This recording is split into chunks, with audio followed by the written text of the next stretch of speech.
किस्सा है, एक गांव में मीठा और बिट्टू दो भाई रहते थे। छोटा भाई बिट्टू अपनी बीवी और माँ के साथ रहता था, जबकि बड़ा भाई मीठा अपनी बीवी नसीबो कैंची के साथ अलग घर में रहता था। मीठा और बिट्टू जमींदार के खेत पर खेती बाड़ी करते थे, जिससे उनका गुजर बसर अच्छा हो जाता था। बिट्टू बहुत ईमानदार होने के साथ साथ बहुत मेहनती भी था। जमींदार बिट्टू को मेहनत करते देखकर बहुत खुश होता था, जबकि दूसरी तरफ मीठा बेहद कामचोर था। बहाने बनाकर काम से छुट्टी करता था, जिसकी वजह से बिट्टू को उसके हिस्से का काम भी करना पड़ता था। मीठे भाई, आप काम पर देर से आते हो और कभी तो बिल्कुल भी नहीं आते और मुझे आपके हिस्से का काम करना पड़ता है, जिसकी वजह से मैं बहुत थक जाता हूँ। आप काम पर ध्यान दो। हाय हाय, तू तो मेरे शौहर के पीछे हाथ धो के पड़ गए। ये रोजाना काम पर जाता है, वैसे भी से कौन से डबल पैसे मिलते जो ये काम करे बेबे।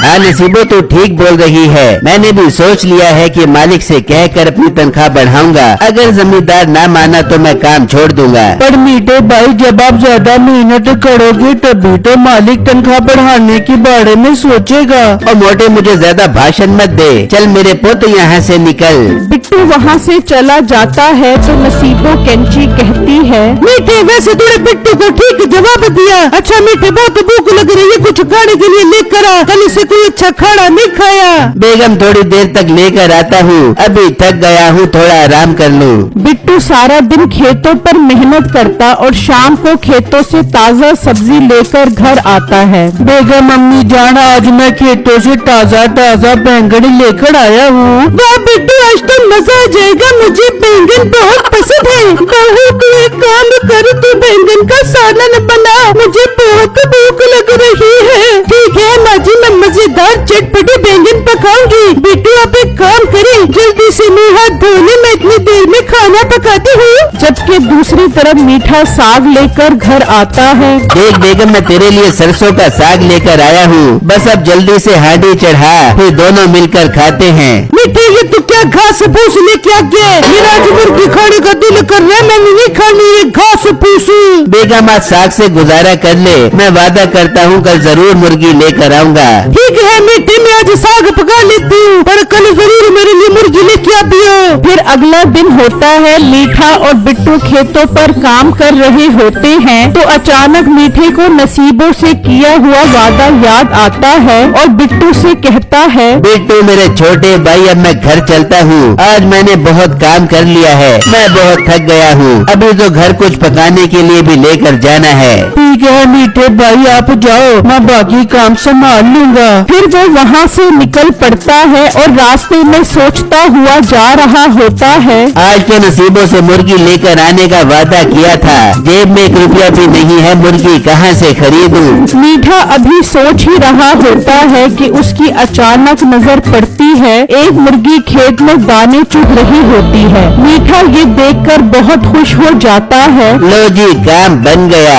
अब इस मुर्गी को पकड़ता हूँ, आज तो नसीबो खुश हो जाएगी। फिर मीठा आगे बढ़ता है और मुर्गी पकड़ लेता है और वो मुर्गी लेकर घर आ जाता है। बेगम देख, तेरे लिए मैं मुर्गी आखिर ले ही आया हूँ। वाह मीठे, तू तो बहुत पक्का निकला, मगर ये तो बता, ये मुर्गी कहाँ से लेके आए? बेगम, ये खेतों में दाना चुग रही थी, मैंने इसको पकड़ लिया ताकि इसको कुत्ते न खा जाएं। अब हम इसे खाएंगे। मीठे, तू तो बहुत अक्लमंद हो गया। तू एक काम कर, रोज मुर्गी पकड़ के लेके आया कर, बड़े तो मजे लग जाते हैं। मीठा दिल ही दिल में सोचने लगता है, क्यों ना मैं रोजाना एक मुर्गी पकड़कर बाजार में भी बेचूं, इस तरह खेती बाड़ी करने से ज्यादा पैसे कमा सकूंगा। वैसे भी अगर मैंने मुर्गियों को ना पकड़ा तो इन्हें कुत्ते और गीदड़ खा जाएंगे। अरे मीठे, मेरी जान की टोटी, क्या सोच रहे? बस बेगम, मैंने सोच लिया है, अब से मुर्गियाँ पकड़कर सवाब कमाऊंगा।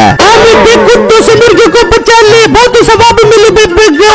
फिर मीठा आधा दिन खेतों में काम करता है और बिट्टू से बीमारी बीमारी का बहाना बनाता है। मीठे भाई आप तो दिन ब दिन मोटे होते जा रहे हो और बहाना बीमारी का बना रहे हो। बिट्टू मेरे छोटे भाई, मुझे मोटापा नाम की एक बीमारी हो गई है, इसलिए मैं ज्यादा काम नहीं कर पाता। पर मीठे भाई इस तरह तो जमींदार आपको काम से निकाल देगा। निकाल दे, अब तो मैं भी ये काम नहीं साथ काम करूँगा। ठीक है, जैसे आपकी मर्जी, जो आपको बेहतर लगे वही करो। फिर मीठा खेतों में काम करना छोड़ देता है और रोज गांव वालों से आंख बचाकर एक मुर्गी चुराता है और बाजार में बेच देता है। नसीबो भी बहुत खुश होती है। इस तरह कुछ दिन गुजर जाते हैं। बेगम मैंने सोच लिया है, अब मैं ज्यादा मुर्गी चोरी करूँगा और खुद की दुकान खोलूँगा। फिर मीठा ज्यादा मुर्गियां चुराने लगा और उसने मुर्गियों की दुकान खोल ली। मीठा दिन को दुकान चलाता और शाम को गांव वालों पर नजर रखता। जब वो सो जाते तो वो मुर्गियां चोरी करने लग जाता। इस तरह उसका कारोबार खूब चमकने लगा था। नसीबो बहुत खुश थी, बात बात पर मीठे की तारीफ करती।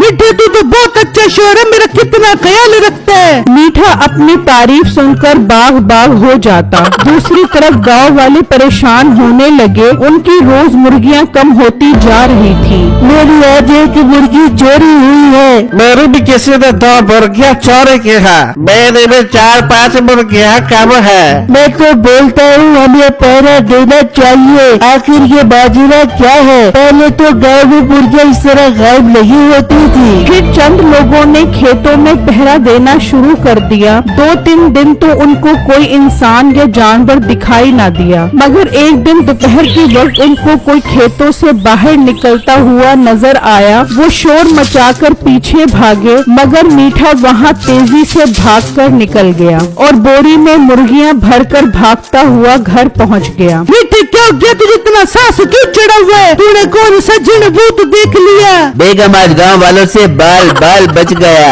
दूसरी तरफ गांव वालों ने प्लान बनाया कि बड़ा सा जाल बनाया जाए। जैसे ही मुर्गी चोर नजर आए वो जाल उस पर फेंक दिया जाए। मीठा भी अब डर गया था। 2-3 दिन मीठे में हिम्मत ना हुई चोरी करने की। इस तरह उसकी दुकान भी खाली हो चुकी थी। मीठे तू तो गाँव वालों से डर के घर पर ही बैठ गया। एक काम करते आज मैं भी तेरे साथ जाकर मुर्गियों का शिकार करती हूँ। देखती हूँ किस माई के लाले में इतनी हिम्मत है कि वो हमें पकड़े। बेगम ये तो बहुत अच्छा हो जाएगा, इस तरह हम बहुत सारी मुर्गियाँ पकड़ लेंगे। फिर वो दोनों खेतों की तरफ निकल पड़ते हैं। वो दोनों बड़ी सफाई से अपना काम कर रहे थे। उन्होंने काफी मुर्गियाँ बोरी में जमा कर ली थी। तो अचानक उनके ऊपर कोई चीज आकर गिरी। जब दोनों ने ऊपर देखा तो वो दोनों जाल में फंस चुके थे। इतने में गांव के लोग भी इकट्ठे हो गए। उन्होंने देखा मीठा और नसीबो जाल में बंद हैं। उनके पास मुर्गियाँ भी हैं। तो वो समझ गए यही मुर्गियाँ चोर हैं। अच्छा तो तुम लोग मुर्गियाँ चोर हो, तुम्हें तो पुलिस के हवाले करेंगे। पुलिस मार कर तुम लोगों से हमारी मुर्गियों के पैसे निकलवाएगी। गांव वालों हमें इस जाल से निकालो।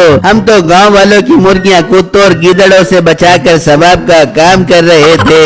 ये खबर बिट्टू तक पहुंचती है तो वो भागा भागा आता है। मीठे और नसीबों को इस तरह देखकर उसे बहुत दुख होता है। मेरे प्यारे गांव वालों, मैं तुमसे माफी मांगता हूँ। इनसे गलती हो गई, इन्हें छोड़ दो। जो नुकसान हुआ मैं पूरा करूँगा। गांव वाले बिट्टू के ईमानदार होने की वजह से उसकी बहुत इज्जत करते थे, इसलिए उन्होंने बिट्टू की बात मान ली और मीठे और नसीबों को छोड़ दिया। बिट्टू मेरे भाई, तुम्हारा बहुत बहुत शुक्रिया, तुमने हमें बचा लिया। मीठे भाई, मैंने आपको बचा तो लिया है, मगर इसकी सजा तो आपको मिलनी चाहिए। आज से आप दोनों खेतों पर जब तक काम करोगे जब तक गांव वालों का नुकसान पूरा ना हो जाए। हाँ बिट्टू, ये तुम्हारा अच्छा फैसला है। फिर मीठे और नसीबों ने खेतों में काम करना शुरू कर दिया और बिट्टू सुकून से लेटकर ये सब देख रहा था।